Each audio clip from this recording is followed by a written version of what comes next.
Jesus is alive എന്ന ഈ programme കാണുന്ന എല്ലാ മാന്യ പ്രേക്ഷകരെയും കർത്താവായ യേശുവിൻ്റെ നിസ്തുല്യമായ നാമത്തിൽ ഞാൻ എൻ്റെ സ്നേഹവന്ദനത്തെ അറിയിക്കുന്നു. ഇന്ന് ഈ എപ്പിസോഡിലൂടെ ദൈവത്തിൻ്റെ മാറ്റമില്ലാത്ത വചനം നിങ്ങളോട് അറിയിക്കുവാൻ സർവശക്തനായ ദൈവം ജീവിതത്തിൽ തന്ന ഈ നല്ല അവസരത്തെ ഓർത്ത് ദൈവത്തിന് സ്തോത്രം ചെയ്യുന്നു.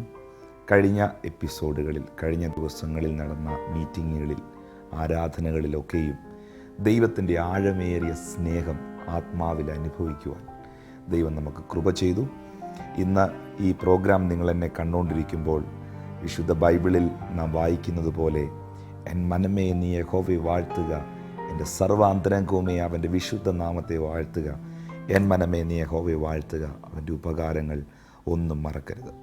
ഞാൻ ഈ കഴിഞ്ഞ ദിവസം ദൈവസന്നിധിയിൽ പ്രാർത്ഥിക്കുമ്പോൾ എൻ്റെ പ്രാർത്ഥനാ മുറിയിൽ ആഴമായ ആത്മസാന്നിധ്യം എനിക്ക് അനുഭവിക്കാൻ കഴിഞ്ഞു. ആ സന്ദർഭത്തിൽ കർത്താവ് എന്നോട് 5 ചോദ്യങ്ങൾ വചനത്തിലൂടെ ചോദിച്ചു. ആ 5 ചോദ്യങ്ങൾ കർത്താവ് എന്നോട് ചോദിച്ചപ്പോൾ അവൻ്റെ പാദത്തിൽ കെട്ടിപ്പിടിച്ച് കരയാനല്ലാതെ എനിക്ക് മറ്റൊന്നും കഴിഞ്ഞില്ല. പ്രിയപ്പെട്ടവരെ, ഇന്ന് ദൈവം എന്നോട് ചോദിച്ച 5 ചോദ്യങ്ങൾ എൻ്റെ കണ്ണിൽ നിന്ന് കണ്ണുനീർ നിറഞ്ഞൊഴുകിയ, ദൈവസ്നേഹത്തിൽ ഞാൻ ആഴമായി ഇറങ്ങിയ ആ സന്ദേശത്തിലേക്ക് നിങ്ങളുടെ ശ്രദ്ധയെ ഞാൻ തിരിക്കുന്നു.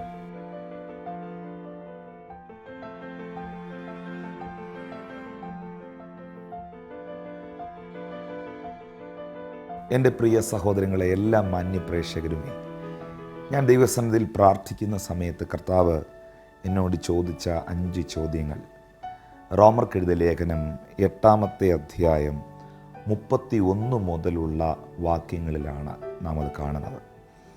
നിങ്ങൾക്ക് ബൈബിൾ ഇല്ലെങ്കിൽ നിങ്ങൾ എടുക്കേണ്ട, ഈ സ്ക്രീനിൽ അത് എഴുതി കാണിക്കുമ്പോൾ ശ്രദ്ധിക്കുക. ഇല്ലെങ്കിൽ ബൈബിൾ ഉണ്ടെങ്കിൽ അത് തുറന്നു നോക്കിയാൽ ക്വസ്റ്റ്യൻ മാർക്ക് ഉൾപ്പെടെ അവിടെ നിങ്ങൾക്ക് കാണാൻ പറ്റും. റോമർ 8-31 മുതലുള്ള വാക്യത്തിൽ 5 ചോദ്യങ്ങൾ ദൈവം എന്നോട് ചോദിച്ചു. ഇതേ ചോദ്യം തന്നെ ഇന്ന് ഈ പ്രോഗ്രാം കാണുന്ന നിങ്ങളോടും ദൈവത്തിൻ്റെ ആത്മാവ് ചോദിക്കുകയാണ്. 1-ാമത്തെ ചോദ്യം, 31-ാം വാക്യം: ദൈവം നമുക്ക് അനുകൂലമെങ്കിൽ പ്രതികൂലം ആർ? ദൈവത്തിൻ്റെ കരം നമുക്ക് അനുകൂലമായിരിക്കുന്നെങ്കിൽ പ്രതികൂലം ആർ? 2-ാമത്തെ ചോദ്യം: സ്വന്തം പുത്രനെ ആദരിക്കാതെ നമുക്കെല്ലാവർക്കും വേണ്ടി ഏൽപ്പിച്ചു തന്നവൻ അവനോട് കൂടെ സകലവും നമുക്ക് നൽകാതെ ഇരിക്കുമോ?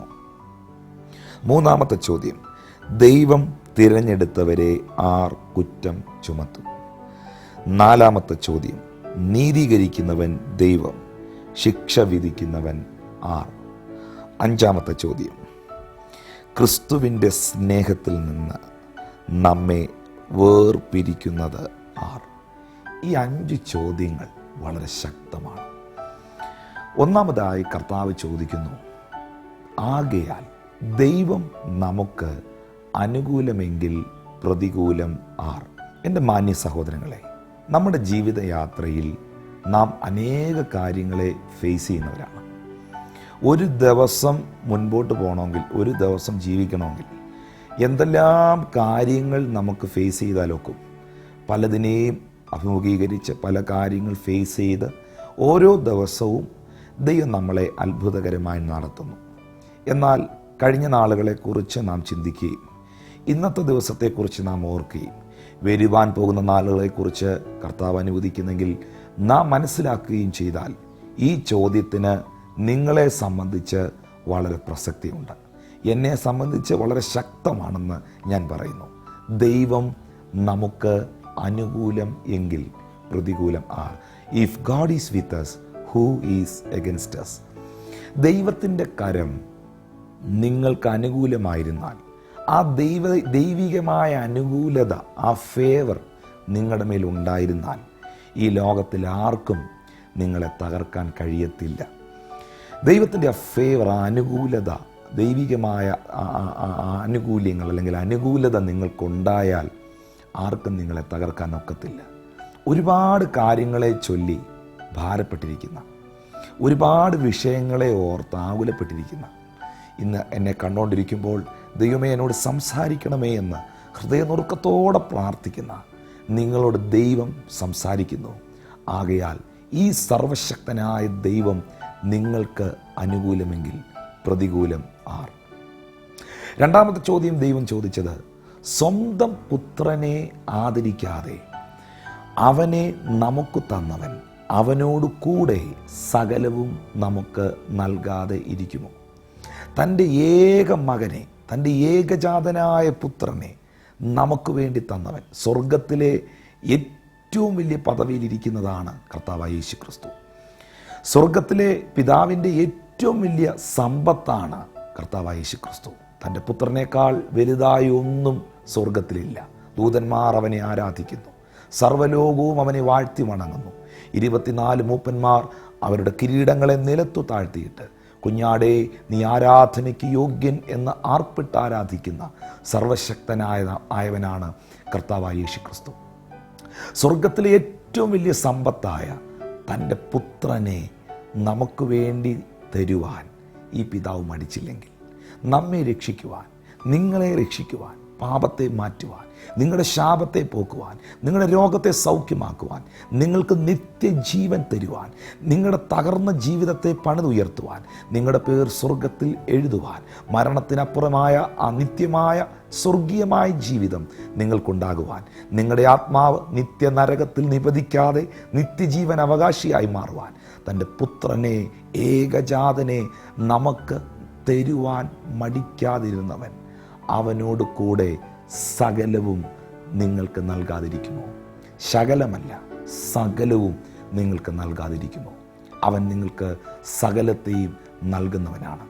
എൻ്റെ സഹോദരങ്ങളെ, തൻ്റെ ഏക മകനെ, യോഹന്നാൻ സുവിശേഷം 3:16 എഴുതിയിരിക്കുന്ന പോലെ, തൻ്റെ ഏകജാതനായ പുത്രനിൽ വിശ്വസിക്കുന്ന ഏവനും നശിച്ചു പോകാതെ നിത്യജീവൻ പ്രാപിക്കേണ്ടതിന് അവനെ നൽകുവാൻ തക്കവണ്ണം പിതാവായ ദൈവം ഈ ലോകത്തെ സ്നേഹിച്ചു. തൻ്റെ ഏകജാതനായ മകനെ നിങ്ങൾക്ക് വേണ്ടി കാൽവറി ക്രൂശിൽ ഈ പിതാവായ ദൈവം തകർത്തെങ്കിൽ, പുത്രനേക്കാൾ അധികം നിങ്ങളെ അവൻ സ്നേഹിച്ചെങ്കിൽ, എന്ന് ഈ പ്രോഗ്രാം കാണുന്ന എൻ്റെ സഹോദരങ്ങളോട് ഞാൻ പറയട്ടെ, തൻ്റെ പുത്രനെ നൽകുവാൻ മടിക്കാതിരുന്നവൻ അവനോടുകൂടെ നിങ്ങളുടെ രോഗത്തെ സൗഖ്യമാക്കാതിരിക്കുമോ? നിങ്ങളുടെ കടഭാരത്തെ മാറ്റാതിരിക്കുമോ? നിങ്ങളുടെ തലമുറയെ അനുഗ്രഹിക്കാതിരിക്കുമോ? നിങ്ങളുടെ ഭാവി വഴികളെ ഓർത്ത് അവൻ പ്രവർത്തിക്കാതിരിക്കുമോ? രണ്ടാമത്തെ ചോദ്യം അതായിരുന്നു ദൈവനോട് ചോദിച്ചത്. മൂന്നാമത് ദൈവം ചോദിച്ച ചോദ്യം ഇതാണ്: ദൈവം തിരഞ്ഞെടുത്തവരെ ആർ കുറ്റം ചുമത്തും? താങ്കളെ ദൈവം തിരഞ്ഞെടുത്തൊരു വ്യക്തിയാണെങ്കിൽ, ഈ തിരഞ്ഞെടുക്കുക എന്ന് പറയുന്നതിന് വലിയ ആഴമുണ്ട്. തിരഞ്ഞെടുക്കുക എന്ന് പറഞ്ഞാൽ ഒന്നും കിട്ടാതിരുന്ന ഒന്ന് എടുക്കുക എന്നുള്ളതല്ല. തിരഞ്ഞെടുക്കുക എന്ന് പറഞ്ഞാൽ ഒരെണ്ണമേ ഉണ്ടായിരുന്നുള്ളൂ അതെടുത്തെന്നല്ല. ആയിരക്കണക്കിന് കാര്യങ്ങളുടെ ഇടയിൽ നിന്ന്, വ്യക്തികളുടെ ഇടയിൽ നിന്ന്, ആയിരക്കണക്കിന് ഷർട്ടുകളുടെ ഇടയിൽ നിന്ന് നിങ്ങൾക്ക് യോജിക്കുന്ന ഒരു ഷർട്ട് നിങ്ങൾ എടുക്കുന്നതാണ് നിങ്ങളുടെ തിരഞ്ഞെടുപ്പ്. 100 കണക്കിന് ഫ്ലവറുകൾ ഇരുന്ന ആ ഷോപ്പിൽ നിന്ന് നിങ്ങൾക്കിഷ്ടമുള്ളൊരു ഫ്ലവറിനെ നിങ്ങൾ എടുത്തതാണ് നിങ്ങളുടെ തിരഞ്ഞെടുപ്പ്.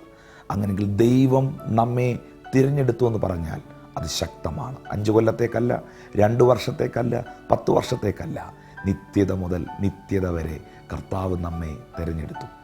ദൈവത്തിൻ്റെ തിരഞ്ഞെടുപ്പ് എത്ര വലുതാണ്! പത്രോസ് അപ്പോസ്തലൻ പറയുന്നു, നിങ്ങളുടെ വിളിയും നിങ്ങളുടെ തിരഞ്ഞെടുപ്പും നിങ്ങൾ അധികം ഉറപ്പാക്കുവീൻ, നിങ്ങൾ ഇടറിപ്പോകാതിരിപ്പാൻ നിങ്ങളത് ചെയ്യുവീനെന്ന് പത്രോസിൻ്റെ ലേഖനത്തിൽ പത്രോസ് പറയുന്നു. ദൈവം തിരഞ്ഞെടുത്തവരെ ആർ കുറ്റം വിധിക്കും? എത്ര ശക്തമേറിയ പദമാണത്! ദൈവം നിങ്ങളുടെ ഭർത്താവിനെ തിരഞ്ഞെടുത്തെങ്കിൽ നിങ്ങൾക്ക് ആ വ്യക്തിയെ കുറ്റപ്പെടുത്താൻ അവകാശമില്ല.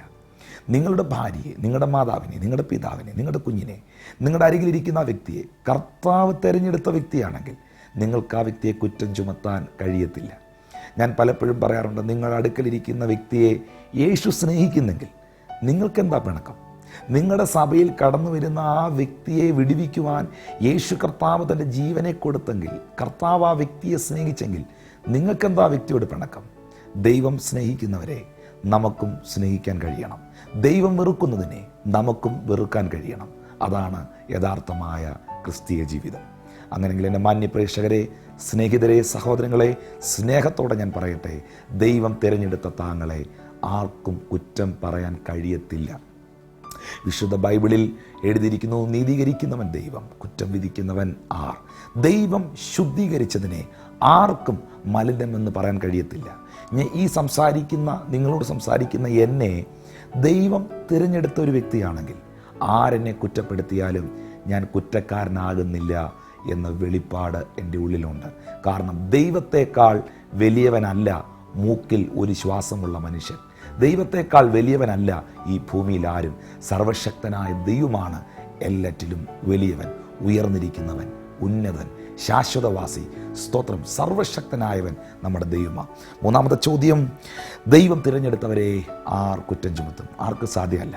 നിങ്ങളെ ആരെങ്കിലും കുറ്റപ്പെടുത്തിയാലും നിങ്ങൾ കുറ്റക്കാരനാകുന്നില്ല. കാരണം യേശു ക്രിസ്തുവിലുള്ള വിശ്വാസത്താൽ നിങ്ങൾ നീതീകരിക്കപ്പെട്ടവരാണ്. അടുത്ത ചോദ്യം ദൈവം ചോദിക്കുന്നു, നീതീകരിക്കുന്നവൻ ദൈവം, ശിക്ഷ വിധിക്കുന്നവനാർ? കുറ്റം ചുമത്തുക എന്നതിനേക്കാൾ വലിയൊരു കാര്യമാണ് ശിക്ഷ വിധിക്കുക എന്ന് പറയുന്നത്. ശിക്ഷ വിധിച്ചു കഴിഞ്ഞാൽ പിന്നെ അതിൽ നിന്ന് പുറത്തു വരാനൊക്കത്തില്ല. അപ്പം ദൈവം നീതീകരിച്ചൊരു വ്യക്തിക്ക് ആർ ശിക്ഷ വിധിക്കും? ആ വ്യക്തിയുടെ വാക്കുകൾ, അന്യായ പ്രാർത്ഥനകൾ, അവരുടെ മന്ത്രവാദങ്ങൾ, അവരുടെ ആഭിചാരങ്ങൾ നിനക്കൊരു ശിക്ഷാവിധിയായി തീരുമെന്ന് നീ ചിന്തിക്കുന്നെങ്കിൽ അതിന് നിൻ്റെ അടുത്ത് പോലും വരാനൊക്കത്തില്ല. കാരണം ദൈവം നിന്നെ നീതീകരിച്ചിരിക്കുന്നു. നീതീകരിച്ചിരിക്കുന്നവനായ ദൈവം നിങ്ങളെ ശിക്ഷ വിധിക്കാതെ നിങ്ങൾക്ക് ആത്മാവിൽ സ്വാതന്ത്ര്യം നൽകിയ ദൈവം നിങ്ങളെ സ്നേഹിക്കുന്നവനാണ്. ഞാൻ എപ്പോഴും പറയാറുണ്ട്, യേശു ക്രിസ്തുവിലുള്ള വിശ്വാസത്താലാണ് പിതാവായ ദൈവം നമ്മെ നീതീകരിച്ചത്. അങ്ങനെയാണെങ്കിൽ ഏറ്റവും ശക്തനായ ജഡ്ജാണ് സർവശക്തനായ പിതാവായ ദൈവം. ന്യായവിധിയെല്ലാം പുത്രന് കൊടുത്തിരിക്കുന്ന സത്യമാണ്. എന്നാൽ ശക്തനായ നീതിയുള്ള ന്യായാധിപതിയാണ് ദൈവം. ഇത്ര വലിയവനായ ദൈവത്തിൻ്റെ വലത്തുഭാഗത്ത് നമുക്ക് വേണ്ടി മധ്യസ്ഥ അണയ്ക്കുന്ന അഡ്വക്കേറ്റാണ്, മീഡിയേറ്ററാണ് കർത്താവായ യേശു ക്രിസ്തു. യേശു ക്രിസ്തു നമ്മുടെ നല്ലൊരു അഡ്വക്കേറ്റാണ്. നമുക്ക് വേണ്ടി വാദിക്കുന്ന, നമുക്ക് വേണ്ടി പക്ഷപാതം ചെയ്യുന്ന, നമുക്ക് വേണ്ടി പിതാവിനോട് അപേക്ഷിക്കുന്നവൻ. സർവശക്തനായ ദൈവപുത്രനായ യേശു ക്രിസ്തു നിങ്ങളുടെ പേര് പിതാവായ ദൈവത്തോട് പറഞ്ഞിട്ട് പറയുന്നു, ഇന്നടുത്ത് ഇന്ന വീട്ടിൽ ഇന്നാരെ എൻ്റെ രക്തം വിമോചിപ്പിച്ചിരിക്കുന്നു, വീണ്ടെടുത്തിരിക്കുന്നു എന്ന് പറഞ്ഞു കഴിഞ്ഞാൽ പിതാവായ ദൈവം നിങ്ങളെ നീതീകരിക്കുന്നു. നിങ്ങളുടെ മുൻകഴിഞ്ഞ പാപങ്ങളിൽ നിന്ന് നിങ്ങളെ പുറത്തു കൊണ്ടുവന്ന് നിങ്ങളെ നിന്ന് ഫ്രീ ആക്കുന്നു. അങ്ങനെയാണെങ്കിൽ ഒരു ചോദ്യം ചോദിക്കട്ടെ, സ്വർഗത്തിലെ മോസ്റ്റ് സുപ്രീം ജഡ്ജായിരിക്കുന്ന പിതാവായ ദൈവം തൻ്റെ പുത്രനിലുള്ള വിശ്വാസത്താൽ, പുത്രൻ എന്ന അഡ്വക്കേറ്റ് നിങ്ങൾക്ക് വേണ്ടി പിതാവിനോട് വാദിച്ചതിനാൽ, ആ പിതാവായ ദൈവം നിങ്ങൾക്ക് ശിക്ഷ വിധിക്കുന്നില്ലെങ്കിൽ, നിങ്ങളെ സ്വതന്ത്രരാക്കിയെങ്കിൽ ഈ ലോകത്തിൽ ആർക്കും നിങ്ങളെ ശിക്ഷ വിധിക്കാൻ കഴിയും? ഒന്നുകൂടെ മനസ്സിലാകുന്ന ഭാഷ പറഞ്ഞാൽ, സ്വർഗത്തിലെ കോടതി വെറുതെ വിട്ടവനെ ഈ ഭൂമിയിലെ ഏത് മനുഷ്യനെ അറസ്റ്റ് ചെയ്യാൻ കഴിയും? ആർക്കും കഴിയത്തില്ല. ഒരു മനുഷ്യൻ്റെ വാക്കുകൾക്കും നിങ്ങളെ തളയ്ക്കാൻ കഴിയത്തില്ല. ദൈവനോട് ചോദിച്ച നാലാമത്തെ ചോദ്യം ഇതാണ്, നീതീകരിക്കുന്നവൻ ദൈവം, കുറ്റം വിധിക്കുന്നവൻ ആർ? യെശയ്യാ 54:14 പറയുന്നു, നീതിയാൽ ഞാൻ സ്ഥിരമായി നിൽക്കും, പീഡനത്തോട് ഞാൻ അകന്നിരിക്കും, ഭീഷണിയോട് ഞാൻ അകന്നിരിക്കും, എനിക്ക് പേടിപ്പാൻ ഒന്നുമില്ലല്ലോ. ഈ 4 ചോദ്യങ്ങൾ കർത്താവിനോട് ചോദിച്ചു. ഒന്നാമത്തെ ചോദ്യം, ദൈവം നിനക്ക് അനുകൂലമെങ്കിൽ പ്രതികൂലം ആർ? രണ്ടാമത്തെ ചോദ്യം, സ്വന്തം പുത്രനെ ആദരിക്കാതെ അവനെ നമുക്ക് തന്നവൻ അവനോട് കൂടെ സകലതും നൽകാതിരിക്കുമോ? മൂന്നാമത്തെ ചോദ്യം, ദൈവം തിരഞ്ഞെടുത്തവരെ ആർ കുറ്റം വിധിക്കും? നാലാമത്തെ ചോദ്യം, നീതീകരിക്കുന്നവൻ ദൈവം, കുറ്റം ശിക്ഷ വിധിക്കുന്നവൻ ആർ? അഞ്ചാമത്തെ ചോദ്യത്തിൻ്റെ മുൻപിൽ എൻ്റെ കർത്താവിൻ്റെ പാദപീഠത്തിൽ ഞാൻ കെട്ടിപ്പിടിച്ച് കരഞ്ഞു. അഞ്ചാമത്തെ ചോദ്യം ഇതാണ്, ക്രിസ്തുവിൻ്റെ സ്നേഹത്തിൽ നിന്ന് നമ്മെ വേർപിരിക്കുന്നതാർ? ഇത്രയധികം നമ്മെ സ്നേഹിക്കുന്ന, നമ്മളെ കുറ്റപ്പെടുത്താത്ത, നമ്മളെ സ്നേഹിക്കുന്ന, നമ്മളോട് കരുണ കാണിച്ച, നമുക്ക് വേണ്ടി അവസാനത്തുള്ളി രക്തം വരെ നൽകിയ, സ്വന്തം പുത്രനെ ആദരിക്കാതെ നമ്മെ മാനിച്ച, നമ്മളെ നീതീകരിച്ച, ഇത്രയധികം ക്രൂശില മരണത്തോളം നമ്മളെ സ്നേഹിച്ച ഈ കർത്താവിൻ്റെ സ്നേഹത്തിൽ നിന്ന് നമ്മളെ വേർപിരിക്കുന്നതാർ? ഒരപവാദത്തിനും, ഒരപവാദ പ്രചരണങ്ങൾക്കും, മനുഷ്യനുണ്ടാക്കുന്ന ഒരു കെട്ടുകഥകൾക്കും, ഒരു തിന്മയ്ക്കും ഈ സ്നേഹത്തിൽ നിന്ന് നമ്മെ വേർപിരിക്കാൻ ഒക്കത്തില്ല. ഒരു വ്യക്തികളുടെ ഡിസ്കറേജിങ് ചെയ്യുന്ന വാക്കുകൾക്കും ഈ സ്നേഹത്തിൽ നിന്ന് നമ്മെ വേർപിരിക്കാൻ ഒക്കത്തില്ല. പ്രിയപ്പെട്ടവരെ, ഈ സ്നേഹത്തിൽ നിന്ന് വേണം നമ്മൾ സകലതും ചെയ്യുവാൻ. അപ്പോസ്തലന്മാർ എങ്ങനെയാണ് പ്രസംഗിച്ചേ? അവരെങ്ങനെയാണ് പ്രവർത്തിച്ചേ? അപ്പോസ്തലനായ പൗലോസ് പറയുന്നു, ക്രിസ്തുവിൻ്റെ സ്നേഹം ഞങ്ങളെ നിർബന്ധിക്കുന്നു. പാസ്റ്ററിൻ്റെ സ്നേഹമല്ല, കൂട്ടുവിശ്വാസികളുടെ സ്നേഹമല്ല, എൻ്റെ കൂടെ ശുശ്രൂഷിക്കുന്നവൻ എന്നെ സ്നേഹിച്ചില്ലയോ എന്നുള്ളതല്ല. ക്രിസ്തുവിൻ്റെ സ്നേഹം എന്നെ നിർബന്ധിക്കുന്നു. എനിക്ക് വേണ്ടി ജീവൻ തന്ന എൻ്റെ കർത്താവിൻ്റെ സ്നേഹമാണ് എന്നെ പ്രസംഗിക്കുവാൻ പ്രേരിപ്പിക്കുന്നത്. എനിക്ക് വേണ്ടി ജീവൻ തന്ന എൻ്റെ കർത്താവിൻ്റെ സ്നേഹമാണ് എന്നെ പാപത്തിൽ നിന്ന് അകറ്റുന്നത്. എനിക്ക് വേണ്ടി ജീവൻ തന്ന എന്നെ വിടുവിച്ച എൻ്റെ കർത്താവിൻ്റെ സ്നേഹമാണ് എന്നെ ഉത്സാഹമുള്ള വ്യക്തിയാക്കി മാറ്റുന്നത്. ഇന്ന് ഈ പ്രോഗ്രാം കാണുന്ന മാന്യ സഹോദരങ്ങളെ, ഈ 5 ചോദ്യത്തിന് മുമ്പിൽ കർത്താവിനോട് കെട്ടിപ്പിടിച്ചിട്ട് പറയണം, യേശുവേ, നിൻ്റെ സ്നേഹത്തിൽ നിന്ന് ഈ ലോകത്തിലെ ഒന്നിനും എന്നെ വേർപിരിക്കാൻ കഴിയത്തില്ല.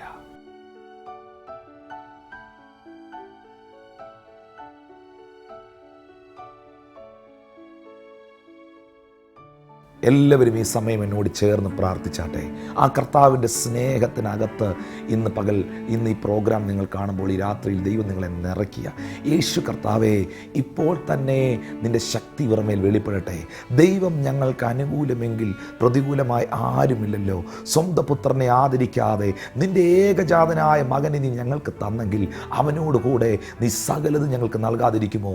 കർത്താവേ, ഹല്ലേലൂയ, നീ ഞങ്ങൾക്ക് അനുകൂലമായിരിക്കുന്നെങ്കിൽ പ്രതികൂലം ഒന്നുമില്ല. ഇപ്പോൾ തന്നെ നീതീകരിക്കുന്ന ഞങ്ങളെ വീണ്ടെടുത്ത കർത്താവിൻ്റെ കരങ്ങളിലേക്ക് ഈ ജനത്തെ നൽകി പ്രാർത്ഥിക്കുന്നു. ഇവരാരെങ്കിലും രോഗികളായിരിക്കുന്നെങ്കിൽ യേശുവിൻ്റെ സ്നേഹത്താൽ ഇപ്പോൾ തന്നെ അവൻ്റെ അടിപ്പിണരാൽ ഇവർ സൗഖ്യമാകട്ടെ എന്ന് പ്രാർത്ഥിക്കുന്നു. എല്ലാ ലിവർ സിറോസിസും സൗഖ്യമാകട്ടെ, എല്ലാ ആർത്രൈറ്റീസും സൗഖ്യമാകട്ടെ, എല്ലാ മഞ്ഞപ്പിത്തത്തിൻ്റെ ജോണ്ടീസിൻ്റെതായ പ്രശ്നങ്ങൾ സൗഖ്യമാകട്ടെ. Heal in the name of Jesus Christ in Nazareth lord. യേശുവിൻ്റെ നാമത്തിൽ പരിപൂർണ്ണ വിടുതലുണ്ടാകട്ടെ. ദ സ്പിരിറ്റ് ഓഫ് ഫിയർ, ഭയത്തിൻ്റെ ആത്മാവെ ഞാൻ നിന്നെ ശാസിച്ചകറ്റുന്നു. Out that spirit in the name of Jesus. ദൈവത്തിൻ്റെ സാന്നിധ്യം ഇവർ വെളിപ്പെടുന്നതിനായി സ്തോത്രം. ഇവരിയ്ക്കുന്ന മുറിയിലേക്ക് പരിശുദ്ധാത്മാവെ നീ ചലിക്കണമേ. നിൻ്റെ ആത്മസാന്നിധ്യം അവിടെ ചലിക്കട്ടെ കർത്താവേ. ഓ ഹല്ലേലൂയ. ഈ ലോകത്തിലെ ഒരു ശക്തികൾക്കും വ്യക്തികൾക്കും സാഹചര്യങ്ങൾക്കും അങ്ങയുടെ സ്നേഹത്തിൽ നിന്ന് ഇവരെ അകറ്റുവാൻ കഴിയാതെ വേണം. യേശുവെ, അങ്ങയോടുള്ള പ്രണയം, അങ്ങയോടുള്ള പ്രേമം ഈ ജനത്തിൽ വർദ്ധിക്കേണ്ടതിനായി പ്രാർത്ഥിക്കുന്നു. അവിടുത്തെ കരങ്ങളിലേക്ക് ഈ ജനത്തെ തരുന്ന കർത്താവേ, എനിക്ക് പ്രാർത്ഥിക്കാൻ കഴിയുന്നില്ലെന്ന് കരയുന്ന ചിലർ എന്നെ കാണുന്ന കർത്താവേ, എനിക്ക് ഉപവസിക്കാൻ കഴിയുന്നില്ല, എനിക്ക് ബൈബിൾ വായിക്കാൻ കഴിയുന്നില്ല, എനിക്ക് ദൈവത്തിൻ്റെ സ്നേഹത്തോട് അടുത്ത് നിൽക്കാൻ കഴിയുന്നില്ല എന്ന കുറ്റബോധത്തോടെ കരയുന്ന ചിലർ ഇപ്പോഴുണ്ട് ഡാഡി. ഓ, ആ കുറ്റബോധത്തിൻ്റെ സ്പിരിറ്റിനെ അവർ എടുത്തു മാറ്റി നീതിബോധം കൊണ്ട് നിറച്ച് യേശുവേ, അങ്ങയുടെ അരികിലേക്ക് വന്ന ഐ ലവ് യു ജീസസ് എന്ന് പറയത്തക്ക നിലയിൽ അങ്ങയുടെ സ്നേഹം കൊണ്ട് ഇവരെ നിറയ്ക്കുന്നതിനായി സ്തോത്രം. പരിശുദ്ധാത്മാവേ, നീ അത് ചെയ്യുന്നതിനാൽ നന്ദി. ഈ കുഞ്ഞുങ്ങളെ പിതാവിൻ്റെയും പുത്രൻ്റെയും പരിശുദ്ധാത്മാവിൻ്റെ നാമത്തിൽ ഞാൻ അനുഗ്രഹിച്ച് പ്രാർത്ഥിക്കുന്നു. പ്രാർത്ഥന കേട്ടതിനായി സ്തോത്രം. യേശുവിൻ നാമത്തിൽ തന്നെ പിതാവേ, ആമേൻ. ദൈവമായ കർത്താവ് നിങ്ങളെ ധാരാളമായിട്ട് അനുഗ്രഹിക്കട്ടെ. ദൈവം നിങ്ങളോട് സംസാരിച്ചെന്ന് എനിക്ക് നന്നായിട്ട് അറിയാം. കാരണം എനിക്ക് ഈ പ്രോഗ്രാം എടുത്തുകൊണ്ടിരിക്കുമ്പോൾ തന്നെ ദൈവ സാന്നിധ്യം ഞാൻ അനുഭവിച്ചുകൊണ്ടിരിക്കുക. കർത്താവിൻ്റെ സ്നേഹം കൊണ്ട് കർത്താവ് നിങ്ങളെ നിറച്ചിരിക്കുക. കർത്താവിൻ്റെ കൃപ നിങ്ങൾ വർദ്ധിക്കട്ടെ. ദൈവമായ കർത്താവ് നിങ്ങളെ സഹായിക്കട്ടെ. അടുത്ത ദിവസം കാണുന്നവരെയും അത്യുന്നതൻ്റെ ചിറകിൻ്റെ മറവിൽ കർത്താവ് നിങ്ങളെ സൂക്ഷിക്കട്ടെ. I bless you in Jesus almighty name. Amen.